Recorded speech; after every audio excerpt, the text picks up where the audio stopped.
Arnaud Robinet, bonjour. Bonjour. Et bienvenue. Vous n'êtes pas encore ministre de la Santé, on ne sait pas, ça finira peut-être par arriver. Il s'appelle Rousseau actuellement, ni Jean-Jacques ni Sandrine. Vous êtes maire de Reims. Vous avez un attachement familial d'ailleurs à la communauté juive, je crois. Oui, tout à fait, de par ma grand-mère maternelle juive oranaise. Et la communauté juive à Reims, un peu de déclin démographique comme partout, les familles qui se raréfient, mais... Déclin démographique, mais une communauté très présente, très active, avec pas mal de jeunes et la jeunesse. Donc c'est ce qui est aussi intéressant. Et donc de très très bons rapports avec la communauté juive. Régulièrement, je suis à leur rencontre. Je participe aussi aux fêtes, de par aussi mes origines, parce que j'ai encore quelques personnes qui pratiquent dans ma famille. Donc voilà, j'aime ces moments de partage, ces moments de retrouvailles et de fraternité. Et nous avons aussi une histoire, puisque nous sommes... un lien aussi très particulier avec le grand rabbin, avec Raïm Korsiak, qui était rabbin de Reims pendant de nombreuses années et qui est aussi un ami. Alors la jeunesse et l'espoir, la rentrée scolaire, comment se passe-t-elle depuis hier à Reims? Est-ce qu'il y a des incidents liés à l'abaya? Est-ce que vous avez des problèmes de canicule? Est-ce que les gens râlent à cause de l'inflation? Non, vous savez, là, j'ai fait hier avec ma première adjointe le tour des écoles, 104 écoles à Reims. La rentrée s'est extrêmement bien passée. C'est l'occasion, bien sûr, pour le maire que je suis de faire le tour des travaux et des investissements qui ont été faits durant les vacances.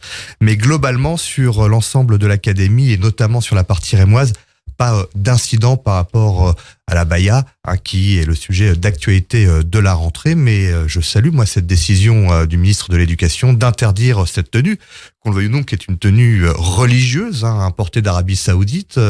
Et donc, il est tout à fait logique d'interdire cette tenue dans nos établissements scolaires. La rentrée met aussi en évidence un autre phénomène, la demande d'uniformes, pour justement gommer toutes les différences religieuses, mais aussi sociales. L'expérimentation aura lieu. Est-ce qu'à Reims, on aura peut-être des écoles volontaires pour expérimenter ? Moi, je souhaite que l'on puisse l'expérimenter. Alors, je ne sais pas si c'est l'alpha et l'oméga, bien évidemment, mais si on peut l'expérimenter, voilà, sur peut-être quelques collèges, il faudrait que j'en parle avec le président du département de la Marne, et puis peut-être sur quelques écoles élémentaires, ou alors, au mieux de parler d'uniformes, remettons la blouse également, ce sera peut-être même plus simple encore. Ce sont des solutions du temps passé. On a du mal à imaginer à l'avenir la liberté, la variété passer par là. Non, mais là, je vous rejoins à 100%. Solution du passé. Et encore une fois, voilà, on s'adapte entre guillemets à cette poussée de l'islamisme, entre guillemets, à cette volonté de certains provocante d'insérer des signes religieux dans la sphère de l'école. Donc c'est malheureux d'en arriver là. Regardons comment est appliquée cette interdiction, notamment de l'abaya et d'autres signes religieux dans la sphère scolaire. Et ensuite, agissons. Mais je le dis clairement, toute personne aujourd'hui qui enfreint cette interdiction, les actes doivent être présents. On ne peut pas laisser des signes religieux et ce type de tenue entrer dans nos écoles. On a peut-être perdu quelques mois, voire un an. On a perdu quasi 1 an et demi, oui. Ça, c'est très clair. Hier, le président de la République s'est adressé à Hugo Décrypte, c'est un influenceur, Annabelle en parlait, 2 heures de dialogue, dont une demi-heure au début sur la dépression chez les jeunes, l'état psychologique des jeunes, notamment après la Covid. Vous le sentez aussi dans votre ville ? Je le sens à Reims et à travers la Fédération hospitalière de France que je préside, nous avons des remontées. Il est vrai qu'aujourd'hui, la situation psychologique des jeunes est inquiétante. Nous avons une augmentation du nombre de jeunes qui sont en dépression ou qui pètent les plombs, comme on dit. Oui, la Covid est passée par là. Il y a des conséquences très graves. Et face à cela, un manque de personnel. Un manque de personnel. Et hier soir, je me suis entretenu pendant de longues minutes, quelques heures, avec le ministre de la Santé, Aurélien Rousseau. Voilà. Et j'ai mis ce sujet de la psychiatrie sur la table, aussi bien d'ailleurs pour les jeunes, mais également pour les adultes. Aujourd'hui, il y a une situation qui est plus qu'inquiétante. Bien évidemment, pas forcément un manque de moyens, entre guillemets, mais c'est surtout un manque de personnel. Et je crois que c'est la bataille, la mère des batailles pour le monde de la santé, comme pour le médico-social, c'est le problème des ressources humaines, le problème de l'attractivité, de la fidélisation dans ces secteurs. Le temps que l'on forme des médecins spécialisés, que faire? Avoir recours à l'immigration de médecins spécialisés ou bien passer par les médicaments? Alors, il y a 10 ans, c'est vrai, jusqu'en 2030-2031, on va être en déficit démographique, médical. Aujourd'hui, il y a plusieurs solutions qui sont sur la table. Il y a la question également, bien sûr, peut-être de médecins étrangers qui sont déjà dans nos hôpitaux. Enfin, voilà, faut pas se voiler la face. Puis, il y a des compétences égales. Enfin, je veux dire, il n'y a pas de sujet. Mais il y a aussi la question, également, je dirais peut-être, de délégation de tâches. Là, la première ministre a annoncé notamment que les pharmaciens pouvait prescrire des antibiotiques pour les angines notamment et pour quelques infections. Donc on voit que ça peut décharger les médecins généralistes ou les médecins de ville de quelques actes et qui leur permettraient de faire véritablement des vrais actes médicaux. En psychologie, psychiatrie, c'est plus difficile. Psychiatrique, oui. Mais quoi que les psychologues aujourd'hui, avec leur formation, peuvent aussi être les premiers interlocuteurs de certains patients. On peut parler des ophtalmos et des opticiens. Voilà, il y a des choses. Notre système doit évoluer, mais surtout cette complémentarité entre médecine de ville et hôpital public. Et je dis ça notamment par rapport aux urgences, parce qu'aujourd'hui, 30% des passages aux urgences n'ont rien à y faire. Et donc là, il faut véritablement renforcer le lien entre médecine de ville et hôpital public ou établissement de santé, et les choses avancent. Les entretiens de Saint-Denis ont marqué la rentrée, les partis politiques rassemblés par le président de la République. Êtes-vous favorable, vous venant de la famille gaulliste, à des référendums? Et si oui, sur quel sujet? Le service national universel, d'autres sujets? Le vrai sujet du référendum, dans la situation dans laquelle nous sommes et la période que nous connaissons, c'est que tout référendum, toute question sera pour ou contre Emmanuel Macron. Je ne suis pas forcément persuadé que le référendum nous permettra de sortir de la crise que l'on connaît aujourd'hui. Même si on parle de sujets de conscience comme la fin de vie, le SNU, ça n'a rien à voir avec le président. Oui, mais on le voit bien, tout en fonction de la position du président ou du gouvernement sur tel ou tel sujet, je pense, me tromper, mais que les Français réagiront avec une opposition. Mais derrière, il y a des sujets qui mériteraient d'être mis sur la table. La fin de vie, la légalisation du cannabis. On va en parler. Ce sont de vrais sujets qui mériteraient d'être débattus. Alors, la légalisation du cannabis. Vous avez été volontaire, vous, à Reims, pour mener des expérimentations. Vous êtes d'ailleurs favorable, personnellement, à cette légalisation. Où en êtes-vous? Alors, attention, quand j'ai parlé d'expérimentation à Reims, c'est aussi de la provocation, parce que il est impossible de faire une expérimentation dans une ville sur un territoire défini. Vous risquez d'attirer du monde. On va attirer du monde. Non, le vrai sujet aujourd'hui, on le voit, la France est le pays le plus répressif en Europe, et c'est le pays où on a le plus grand nombre de consommateurs, et ce nombre de consommateurs augmente chaque année. Il y a un problème, donc ça marche pas. Il y a un problème. Il y a la question de la sécurité sanitaire. Aujourd'hui, la consommation de cannabis touche tous les jeunes, et pas uniquement les jeunes en bas de certains pieds d'immeubles. Dans les lycées les plus huppés de Reims, du centre-ville, d'ailleurs dans certains où j'ai fait mes études, je l'ai connu aussi, on fume. Et on fume du cannabis.